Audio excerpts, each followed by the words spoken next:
Good evening, everyone, and welcome back to the Startup Series, where experts and entrepreneurs that dive into common problems that startup face and provide actionable insights to overcome them. We need something special to round up our season two and also this fiscal, and we have got a great guest today. So I look forward for you to join and interact with us today, and I've been looking forward to this chat with him, as I'm sure most of you are. Just a very quick introductions with you. Lot of you who have been here watching the show. My name is Govind Kedia. I run Arctic Invent, where we help companies increase their enterprise value and protect them against copycats using the formidable IP strategy and registering their patents and trademarks and copyrights and designs. And innovation is the key to startup growth. And today, my guest, Jaideep Prabhu, is an expert of innovation, frugality, and marketing. He's going to share how frugality helps startup growth on tight budgets while they continue to innovate and grow. Let's dive right in. My guest speaker Jaideep joins us from University of Cambridge Judge Business School. Welcome Jaideep, welcome to the series. It is really a pleasure to have you here. Thank you, Govind. It's my pleasure. It's so great to be able to join you today. Great. So before we begin, Jaideep, you have a great journey from IIT Delhi, from to University of California University, and then in UK. Why don't you share some bit of your journey, some exciting bits, a bit about your authorships, so that my audience know a bit more about you and your journey so far. Sure, Govind. Happy to do that. So, as you said, I grew up in India. I studied in many parts of the country: Delhi, Bangalore, Goa. I then got my undergraduate degree, BTech, in engineering from IIT Delhi. I then went to the States and I switched from engineering to business. I got a PhD in marketing at the University of Southern California in LA. I taught at UCLA and then I moved to Europe. I was in the Netherlands teaching for a few years and then I moved to Cambridge. I was at Cambridge for a few years, then I went to Imperial College in London and then returned to Cambridge. Throughout my career, I have taught marketing and researched innovation and looked at the links between the two. In the first part of my career, I studied innovation in typically large corporations in high tech sectors in the West, like in pharmaceuticals, biotech, banking, consumer goods. I then switched my attention to emerging markets like India, where I'd grown up. And that's when I became aware of Jugaad. I mean, of course, I knew what Jugaad was, but that companies, including large Western multinationals, were in India to do R&D and to do Jugaad was really interesting to me.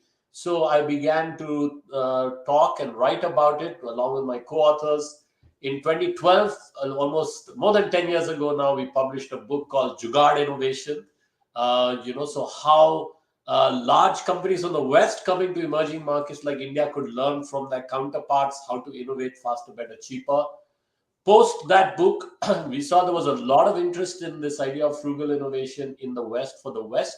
So we wrote a follow-up book, Frugal Innovation. This came out in 2015.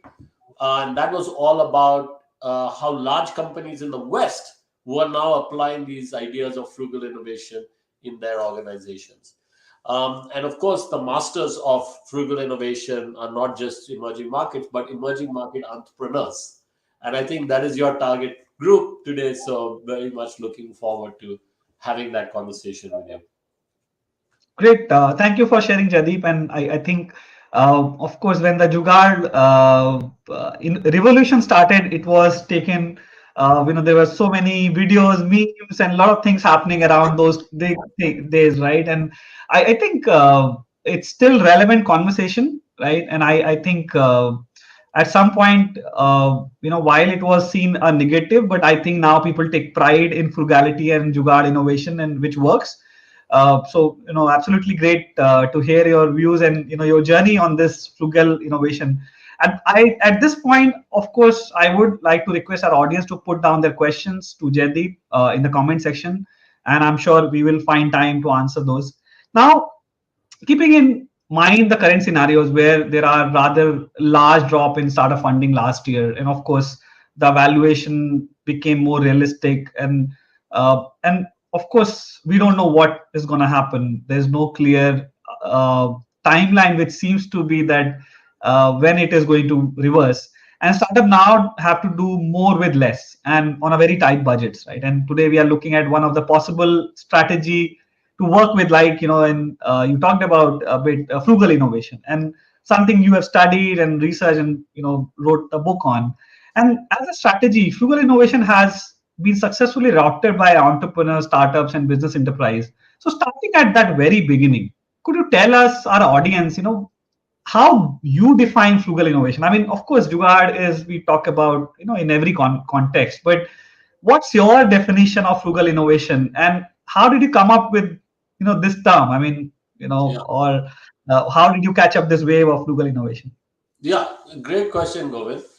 So, before I do that, I also wanted to show the Jugaad book, and this is the Marathi translation. So, this is my proudest achievement, is that, this book is written, translated into regional language. And, so that was how I got started, was talking to Indians from villages to the cities, from people in startups to big organizations, including Western multinationals that were coming to India to do R&D and then to do Jugaad.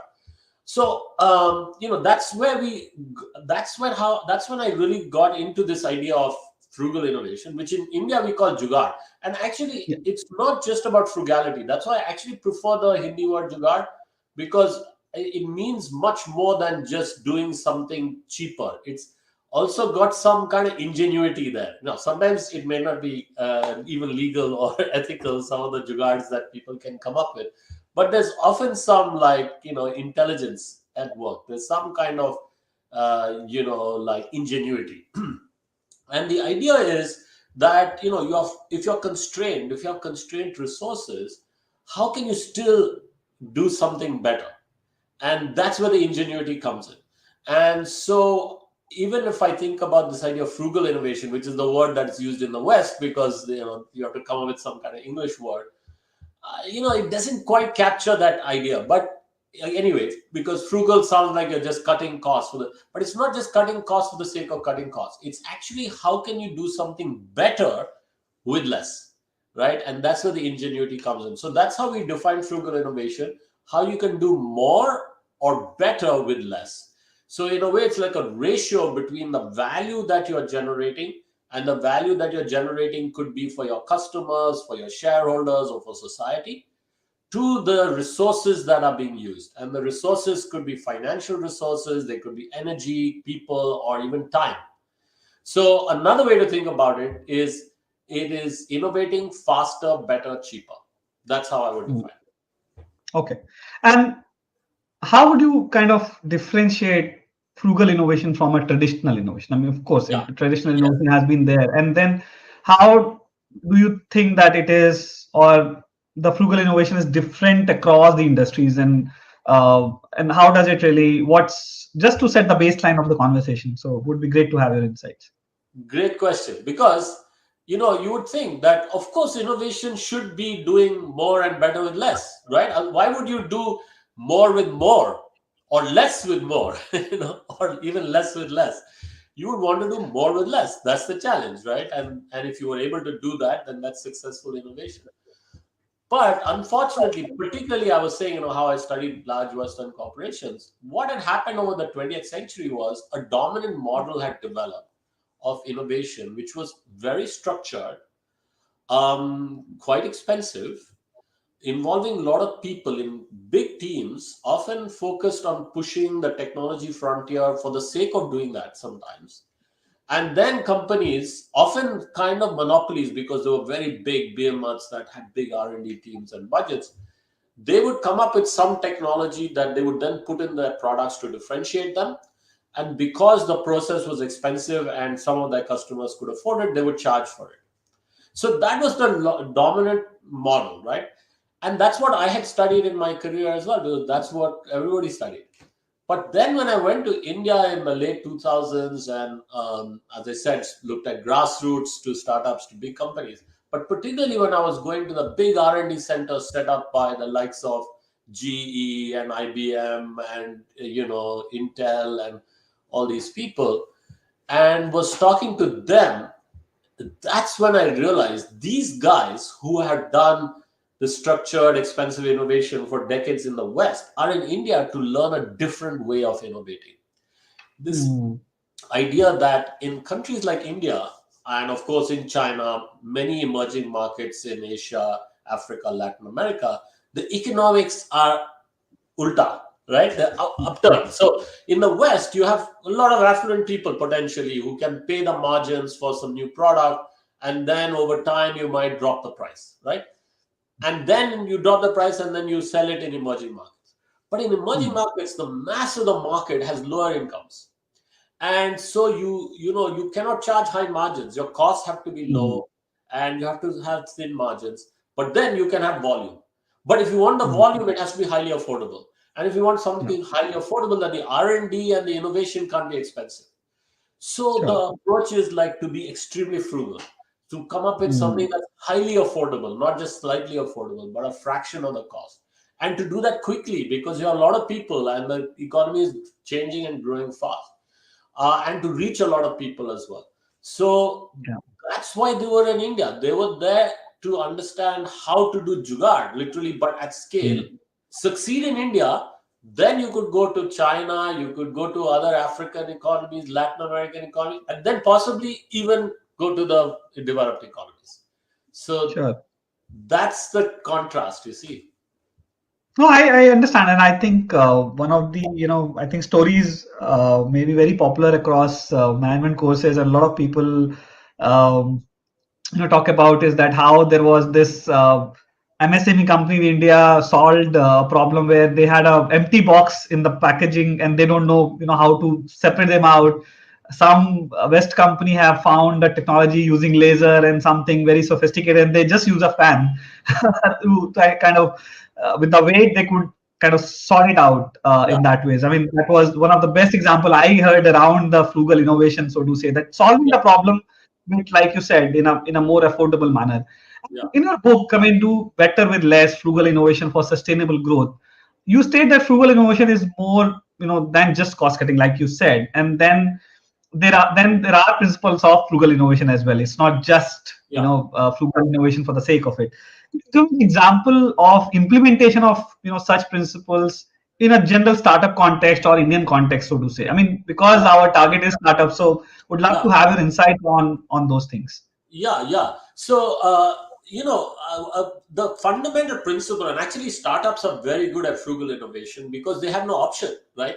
They don't have resources like the large company. They don't have big R&D budgets, big teams, so they have no choice. They have to be frugal. That's why entrepreneurs are so ingenious because they have to do more with less all the time. Like whatever they're doing with their marketing, with their innovation, with their with their HR, whatever it is, right?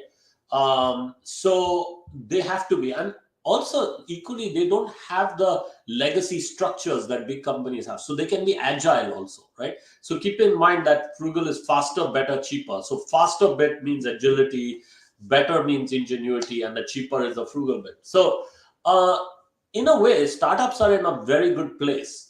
And then if you are in a startup in an emerging market, then you have an even bigger constraint of resources, right? And as I said, margins will be thinner and incomes will be lower. So you have to be like even more agile and frugal and ingenious. So, an example of a startup that I often use from India, which actually itself used the Jugaad, is something called Zip Dial. And I don't know if you or your audience would have heard of Zip Dial. It was actually started not by an Indian, but by an American woman who came from Silicon Valley to India to do entrepreneurship, which I think is really interesting, right? And so she had noticed two things. So one is we know that even now in India, although it's changed a lot with the India stack and mobile payments and digital and so on, the fact is that a lot of Indians are still in the informal economy, right? And they are not necessarily in the banking system, though of course they all have this, right? So she and many people have noticed that the thing is we don't have good market research on half the Indian population, at least, right, who are not in the formal economy. And it would be great to have market research. If you want to target them, we really want to have more information on these people because otherwise you're flying blind. So how to get that market research, because they're not in the formal economy? How do you reach them? Well, the insight is they had mobile phones, and even if they were not smartphones, they had mobile phones. They were used to texting and so on. And we had this very typical desi jugaad called missed call, right? So people still do it in India, right? So you would give a missed call to give a signal, right? So I'm calling you, like if you are rich enough to have a car with a driver, and you're going to a mall and your driver is somewhere, you don't know where he is, and you want to call him, but you don't want to pay for the call.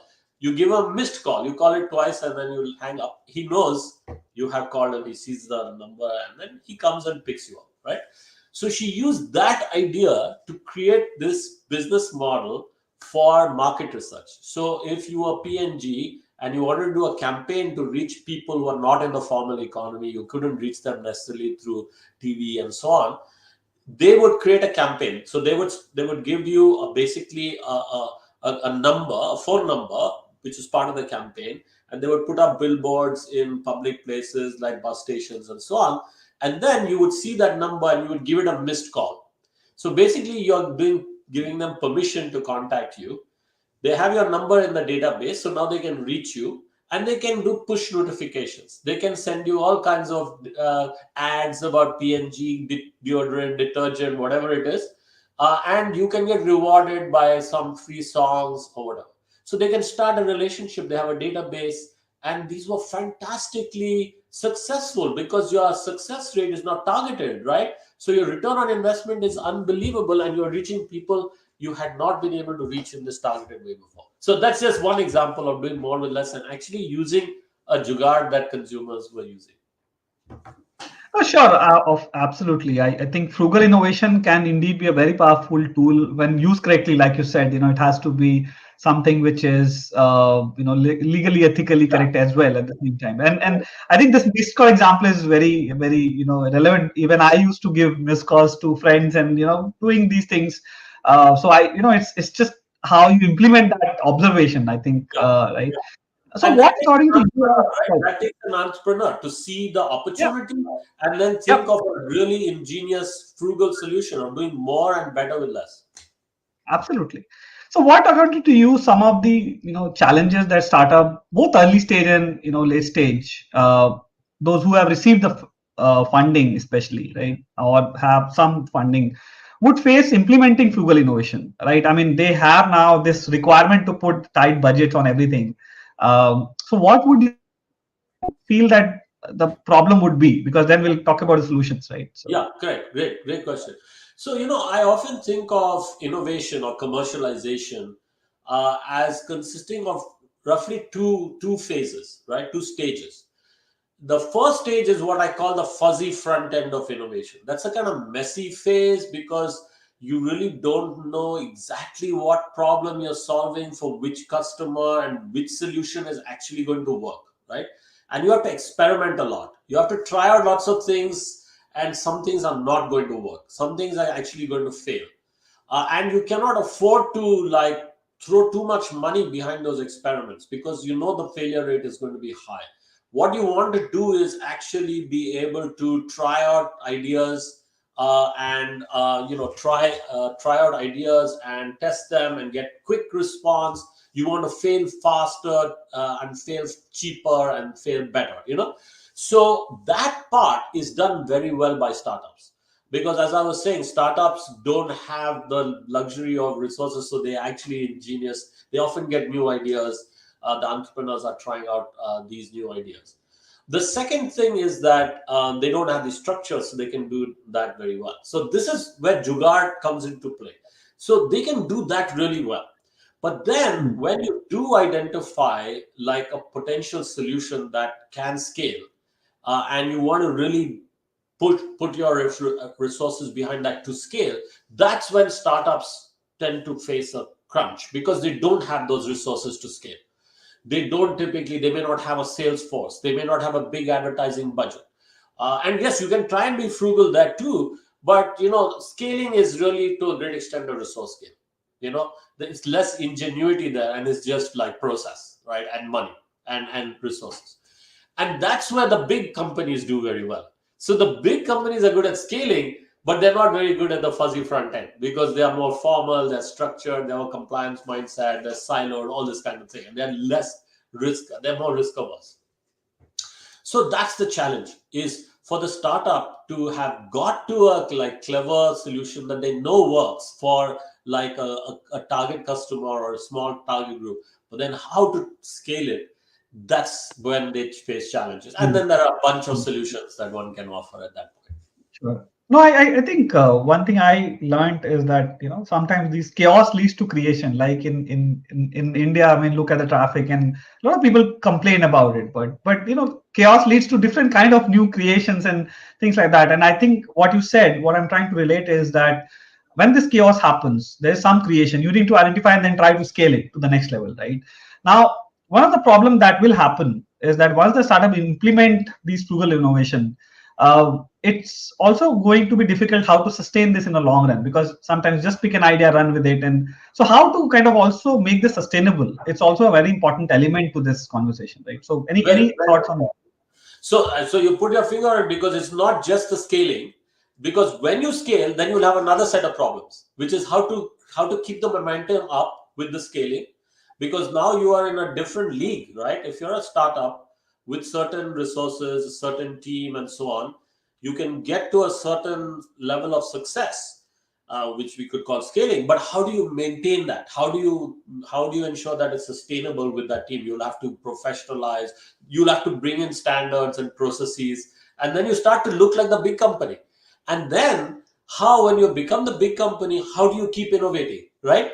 So this is the ultimate challenge for any company, is that you start, and maybe you are lucky to have a really great idea, and maybe you manage to scale, but then you have another set of problems, which is when you scale, how do you stop becoming inertial and kind of slow to change? And every company goes through that kind of cycle, and then there's a new set of challenges and solutions at that stage. Sure.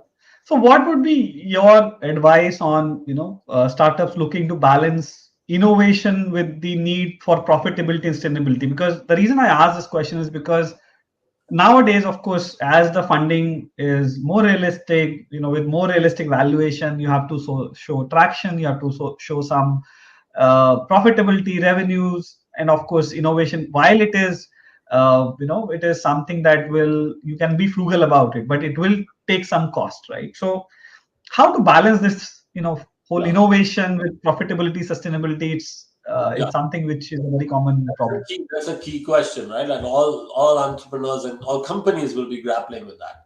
Now, in a way, I was very worried at one basic fundamental level when there was uh, cheap capital entering India. Especially in the startup world, because I really believe that if you have a lot of money sloshing around, it makes you lazy and it makes you stupid up to a point. Okay, especially on the front end. On the contrary, if you don't have money and you don't have resources, then you have to start thinking. You have to start thinking cleverly. You have to be ingenious, and more importantly, you have to really get the customer on side. You can't buy customers, and that is my big worry when there's money. So if you take all these big platform startups, right? You take an Uber, for instance. Everybody knows that there's a winner take all thing, and that's why all the capital, especially when there was cheap capital, was just flooding into companies like that. And what were they doing? They were simply buying out both sides of the market. They were subsidizing consumers, people like you and me who would ride in the Uber, and then they were paying the drivers and basically bribing them to come onto their platform. And that is frankly not sustainable. And also, you're not forced to think about what it is that will really keep these drivers with us. How do we really keep them with us? As opposed to, yes, we'll get to a monopoly situation and then we'll squeeze both sides. That's not even good business practice, let alone the regulators are not going to be happy with that, right? So I'm in a way, I am pleased that it's a little bit tighter now, because then I think it forces the entrepreneurs to really think harder, to think smarter, and to really think like, what is the value proposition we're offering our customers? This is how the capitalist system works very well when it works. when there is a lot of competition and people are forced to really think harder about what it is I'm offering that's really different. And that's not a static thing. You have to keep doing it, right? You have to keep every day you wake up and you think, how can I serve my customers better? And how can I do that better than the competition? What is a way that I can get more for them, more value to them with less cost to myself and to my investors? So I think that's what we'll just see, a flourishing of people's ingenuity, and this will force them to be better entrepreneurs and business people. It's very interesting that when you ask entrepreneurs anywhere in the world, India, UK, wherever, what is the one thing that they need to do better, right?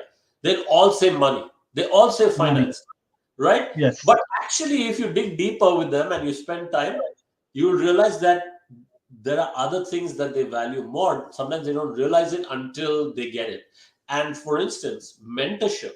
Like, we have a lot of programs here, accelerator programs and so on.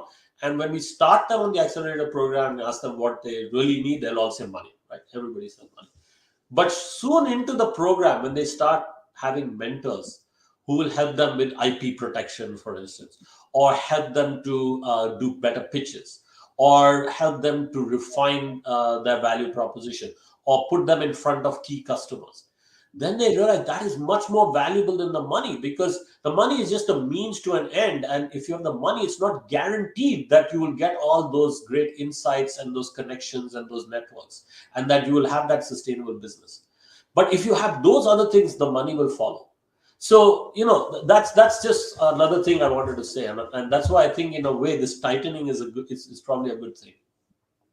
Great. I think it also answers one of the questions that was posted by Srinivas as a comment that, hey, I have an idea, I want investments. I think, Srinivas, if you're hearing, the conversation, I think what Jaideep said was really, really relevant. That, before investment, I think a lot of things, mentors and, the proof of concept is very, very important in this whole conversation of frugality, how to run up, startup in a tight budget and so on and so forth. And Now, also, yeah. I'm not saying that investment is not important. It's a question of sequencing as well, right? Yes. So, yes, you Yes. will need, but first refine your idea. Get an idea that some customers really love, and then that's the time to get the investment. And that's when you will get more investment, and you have to choose the right investors who have the right values aligned with your growth plans and so on.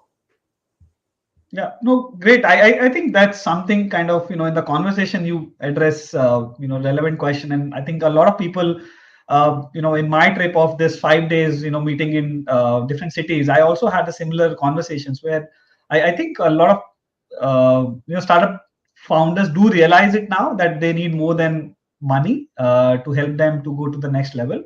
But yes, I mean, that's of course a primary question and primary need at most of the time. But of course, in these conversations there are always metric, right? When you take your ideas, okay, what's your ARR, MRR, you will be thrown with a lot of metric, right? Now, what metric do you suggest that would be a measure of success and impact of any frugal innovation strategies? Yeah. So, I gave you that ratio, right? I said, to me, frugal innovation is the ratio of value that you're creating for your customer or for your investor or for society to the resources that you're using. And as a marketing person, to me, the metric is, do you have a paying customer? Okay, that's the moment you have a paying customer, that is a sure market signal that you have something. Okay, then you have a going business. And of course, if you're designed, if you do, like, the lean startup approach, you've found the customer that's quite representative of the population you're targeting. You engage with them, you co-create with them, you come up with something, maybe even a minimum viable product, but one that they like and they're ready to sign off on and they pay you for. Once you do that, as I said, you can potentially scale, because other customers who are like them are also going to like it, right? So I think that, that is the key to me, is one paying customer who's representative of the market you're targeting, and then you scale, right? So it is really, how many such paying customers, then you can extend the metric, right? How many paying customers do you have? what are your not just your market share, but your profits, because what's the margin times the volume, and also at what cost, right? So how are you reaching that?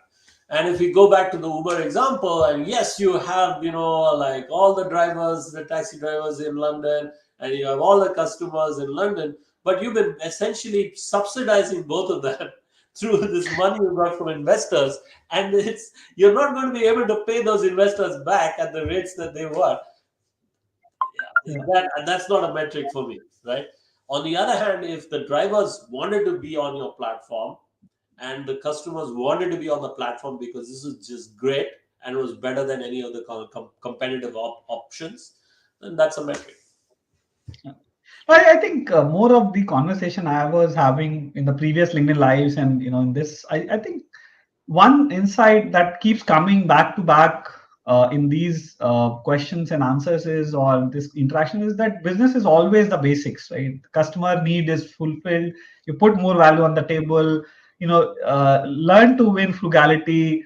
You have to save money, not over. The traditional wisdom, with so to say, right? And I Traditional. think, yeah, so traditional wisdom will always prevail, always have prevailed. In short run it may not, right? Like Uber example, like you gave, right? In short run, yes, Uber is a great story, but in long run, of course, look at where Uber is now, and how, what people are taking as a lesson from it, right? So I do relate to this, a lot of this conversation we had in the past and today's conversation. But taking to this traditional wisdom, it's also one traditional wisdom is around collaboration. In India, of course, it's a big thing. But collaboration is also something you stressed when you were talking about frugal innovation, implementation of frugal innovation. What advice would you give to startups in general looking to collaborate with larger organizations? Because, and vice versa, of course, Vice larger versa. organizations And are vice also versa. hungry. Yeah. Correct. It's vice versa, because large organizations are trying to talk about open innovation. There are certain times departments or people who are kind of trying to find out startups, right? Now, when we are looking at these frugal innovation strategies, especially in the collaboration context, what would be your advice on that? A great question, Govind. But it's very funny. When we started about 20 minutes ago, it was bright sunshine. I was going to say sunny Cambridge. And now it's like a monsoon rain. So I don't know what it's like in Kolkata, but anyway, it's like crazy here. So collaboration is key, right? And this is a great point you've raised. Because, there's only so much you can do on your own in any sphere, right? But certainly in business. And of course, there are some things you have to do on your own, because if you want people to collaborate with you, you have to have something to offer them, right? So I'll go back to what I was saying about innovation having these two phases: the fuzzy front end, where you have to experiment, a bit of chaos, you try and you have a lot of variation, you try a lot of experiments, many of them fail, but then you find something, right? So that's the fuzzy front end. And that startups are very good at doing. The Jugadu entrepreneur is very good at doing that, right? But then there's a second phase, which is the scaling, right? And then you need resources, you need human resources, you need brand, you need lawyers, you need marketing, all that kind of stuff. And that bit is like the big companies can do really well. So big companies do that really well, but they don't do the fuzzy front end bit well. The startups do Hmm. the fuzzy front end bit, but they can't do the scale up so well. So that's a perfect opportunity then for those collaborations, for all kinds of collaborations, licensing agreements, or alliances, or acquisitions, mergers, lots of things, right? And so you see all kinds of collaborations, and it's exactly what you said. Both from the startup perspective, there is a reason to collaborate, but equally the large companies also have a reason to collaborate. And the crucial thing for both of them is when they decide to collaborate. Because as we were saying, it's a bit like the investor question. As a startup, you don't want necessarily to have too much money too soon, but you want to have the money at the right time. So that's the same thing. That money to scale could come from investors, or it could come from a big company. And it may not be money, because it may be some other complementary asset a big company can bring. It could be their brand, it could be their sales force, it could be some other complementary technology they have or product they have. You could bundle with them.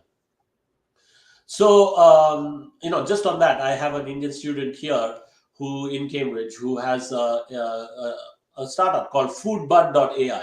Basically, it's a piece of software that he has developed that will essentially give you targeted advice on your food preferences, and let's say you have allergies. You input that into the software, and then whenever you go to a restaurant, you can scan the menu and it'll give you recommendations on what to eat. And not just in a restaurant, you can do that online as well. So, he's been developing the software, and he told me just today that a year ago he approached a very big company because he wants to be partnered with a company that has relationships with restaurants. He wants to be adopted by the restaurants, but it'd be easier for him to be adopted by Mm. the restaurants if his is an ingredient solution to an existing solution that's been adopted by restaurants. So he thought about it and he said, all these companies that have point of sale devices that are in restaurants, he wanted them to basically invest in his company or buy his company. And a year ago they said, no thanks, you're too small.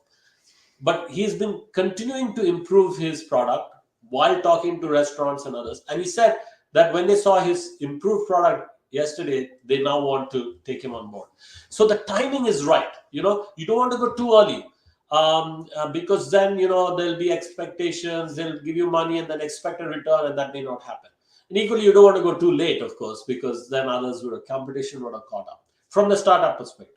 But from a large company perspective too, they don't want to go too early. They want to wait and see that you've proven the model, you've got to the right stage, and then they can see, okay, this will add value to us. So they want to get in not too early. They want to get in at the right time, and of course, they also don't want to wait too long. So collaboration is key. The theoretical reasons why it should work, but then as they say, marriages are made in heaven, and then you see how they turn out on earth, right? It's anybody's guess how it'll turn out.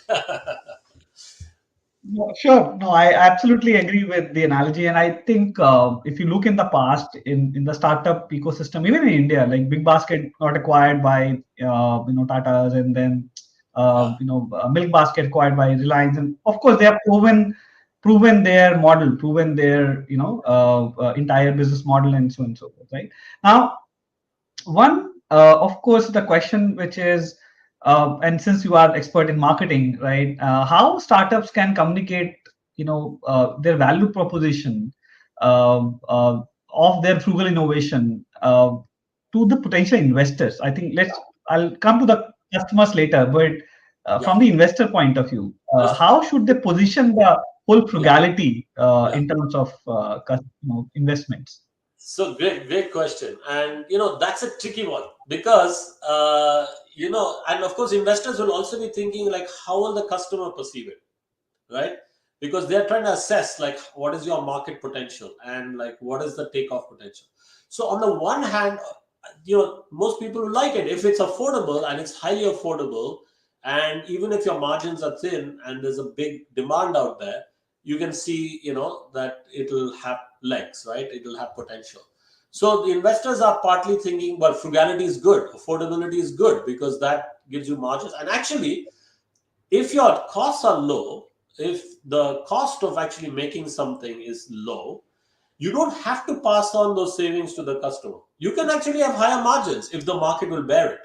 So actually, I've talked like Tata Motors, right? I talked to Tata Motors about this because yes, they had the Nano, which of course we know didn't succeed, and that's actually an interesting one because it was highly affordable.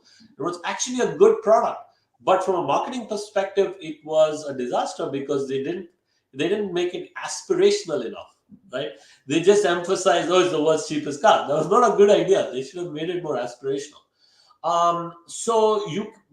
But Tata's has other cars too, including high-end cars. And I said, how does Jugaad? I asked Ravi Kant, who was the CEO, basically, like, how do you apply frugal engineering and innovation to high-end products? He said, totally, you can do it in the supply chain because that will reduce your cost, but you can still charge a price to the customer if the customer is willing to pay for it, for the design, for the brand, for the luxury, etc. So I think investors would like it, but you have to find a way to make the affordable aspirational. To me, that's the trick. And from a marketing perspective, that's key. You've got to make the product all about how cool it is, how convenient it is, how socially desirable it is, how beautiful it is, and not how cheap it is. Of course, then People will see the price, right? And then they'll assess the value for money. So that's delicate from a marketing perspective. You've got to be quite savvy there. You can't just go with, oh, this is the cheapest thing in the world, because it'll backfire in terms of perceptions of value. So I think that's roughly how you've got to go to the investors. You've got to show them the value again. It's the value to the end customer. And the value is usually not only, it's about the benefits that people have. It's not about the cost. The cost is there as a denominator, but you don't emphasize the cost. Sure. No, I think great insight there that, you have to communicate the value, not the cost, right? I think that's the basic marketing, That's the basic marketing. That's the basic marketing. marketing 101, right? But Now, again, we I go think back to we have, basic. Nothing I tell you, Govind, is not there in the classic textbooks, and I'm very much a traditionalist in that perspective. no, Keep but it basic. traditional wisdom, as we established, is really, really, still relevant, whatever we evolve, right? So now, talking about evolution, and I can't and we are closing, almost close to the conversation, but I can't let you go without talking about the technology change, right? And in the world of chat gpt, right? And I think there is one question has to be there. It's like now, like a corona, 2 years back, you have to have this conversation, right? So so with that context, the technology is changing very fast, and it is expected that it will going to disrupt a lot of areas, including, people are even panicking, and people are saying there was a great resignation, now it's a great and anxiety times. So it's going to disrupt a lot of areas. Now, how do you think it's going to disrupt innovation as a whole, Yeah, and more importantly, even in the frugality to it, frugal innovation, right? So what's your take on it? yeah, great, fantastic question. And I've been spending the last 3 months, playing with, or 4 months, playing with Chat GPT and asking myself the same question and asking others this question as well. And I have actually for a long time now been studying this dynamic of when we see a technology shift in any sector, what happens to people? Like, what do people think is going to happen? And there are one of three things that people think will happen from any technology shift. So, we forget that 20 years ago, 30 years ago, the internet, we thought it'll disrupt, the world will be totally different. We'll lose our jobs, blah, blah, blah. What's going to happen? And I studied banking in particular. And banking, for instance, was very interesting to see what people thought when the internet came along. And there are one of three things that people think, and this happens with any technology shift. One is they think, okay, this is going to make what we're doing today obsolete. So if you're a bricks and mortar bank and the internet came along, some people thought that's the end of bricks and mortar banking. It'll all be online now. They think it's like a substitute. Okay, it's going to substitute. The second group of people who say it's not going to have any effect. There'll still be people who will want to go into a bricks and mortar bank. They'll want to talk to a person. We have been doing that for millions of years. We're not going to start talking to some screen or like some digital thing. So it'll have no effect. They are separate things. And a third group would say this is complementary. They are not substitutes, but they're complements. That is, there are some times when people will want to go into a physical bank and talk to a person there. And there are some times when they'll be traveling and they don't have time and they'll want to pay a bill and they'll just go on their phone and do it. And so we studied that. And actually, if you think about it, which of these three do you think has come true? Let me ask you, which do you think has come true with the internet and banking? And take a very specific I example. think I think so in my mind, banking actually exploded after internet, right? And both exist, right? I mean, both do coexist. Both And exist. And yeah, certainly for 20 or 30 years you had both. And yeah, banks had to have the online and they also had the physical presence.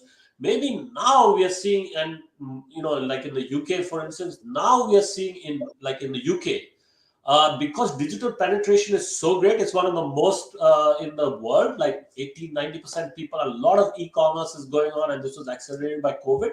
Now you see a lot of the main banks have scaled back their high street presence. So like I bank with Lloyd's Bank. When I came to Cambridge in '99, probably had like I would say 10 to 15 branches in a very small radius. So I could go to any, like I could just walk one way 5 minutes, another way 5 minutes. I would get a bank. I could go in, talk to people. Now there's probably like one. Okay, Yeah. one in that 1 out of 10. They've closed nine. So, but that's happened after 30 years of internet banking, right? So now I'm not saying a chat GPT, AI is exactly like that. Nothing is exactly the same. But my guess would be that it would be complementary. Okay.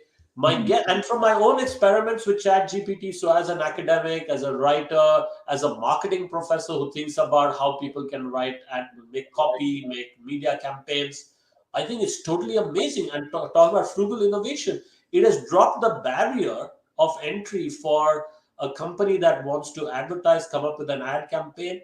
You can now do this in a few minutes that would take a team about a week to do. And it's not just text, by the way. It's not just chat gpt. You can go into dali and you can get your graphics, and there's no ip really over that because it's not created by a human. So I think it's amazing what to do, but it doesn't mean that it's going to substitute the human. I think you're still going to need the humans to make judgment calls. It'll just increase the productivity of those humans. And I'd be very keen to know what, as an IP person, you think it'll do to IP law. I don't think it's going to be complementary. It's going to be a tool that you guys use, but you still need the humans for the judgment and the humans to do the value addition.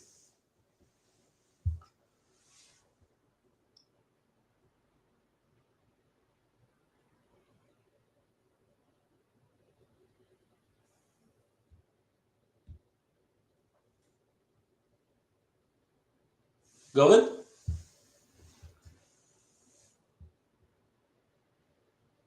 Govind, I Um, can't. Yeah, now I can. Sorry about that. I Now I can. think Yeah. just hold on. Just hold on. Yeah.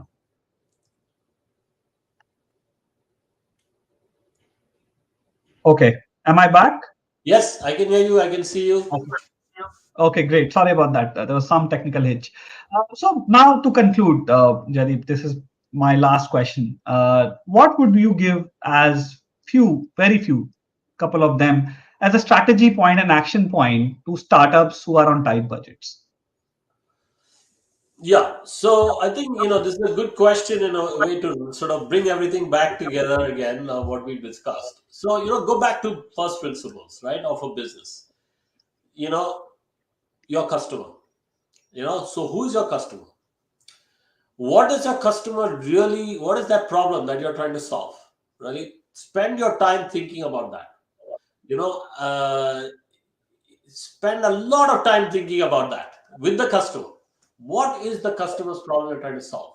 Then come up with the customer, come up with a kind of minimum viable product. It could be, if it's software, a beta version, if it's hardware, a prototype, and give it to the customer to use and observe and get feedback, and in tight loops keep improving that prototype till the customer says they are happy with it. That, and not just that says they're happy with it, but are willing to pay for it. That's the key, right? When you have a paying customer, that first one who you have co-created the product with and you have designed it for them, take it to others who are like them. Try and do that yourself with your own team, with your resources that you have. Of course, you'll have to start taking investment. Take it from people whose objectives are aligned with yours, who have realistic ideas of growth, realistic, return that they want, who are asking for a realistic part of your business, and try and grow organically yourself. But always be open to the possibility of being bought by a larger player where there's complementarity. There too, be careful when you approach and when you sell and what terms you sell, like license, alliance, whatever it is. Um, and then when you get to the scale, however you get to scale, like you're seriously big, then think about the problem that all big companies face: is how do we still stay frugal? How do we still innovate while we are serving the beast? Okay, so that's, in a nutshell, what I would say is the frugal innovation story. Thank you, Jaideep. Thank you for being here today, and thank you for the knowledge disseminated to our audience. I'm sure that a lot would have taken away from here today. and I'm sure people who are watching it later, or we are creating micro videos out of it, will benefit from all the conversation we had. And I think, to me, I think frugal innovation is also, it's not against the traditional wisdom, but I do feel that it's a time also that you have to be.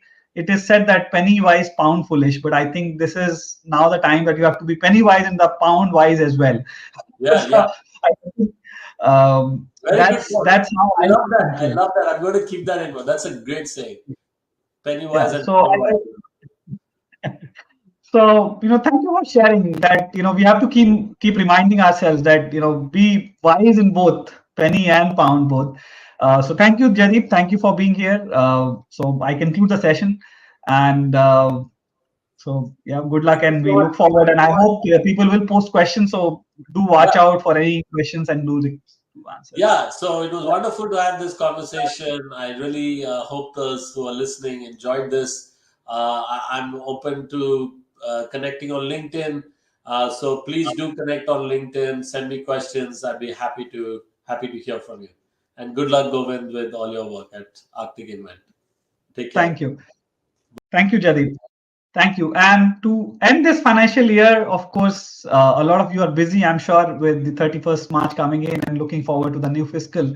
We are also, winding up the session two of our startup series. We will start again in April with new set of speakers. I have very, very, exciting speakers line up, and I'm very excited to have them on the platform and going to share a lot of topics and explore a lot of knowledge with them, their experiences. And I hope the season was good and it was really wonderful. Thank you again for your support. You can follow me on our page Arctic Invent or on LinkedIn, and do get notified for the next lives that we are going to do. And do not forget to follow Jaideep as well. And we are going to be and wish you a great weekend ahead. Thank you all.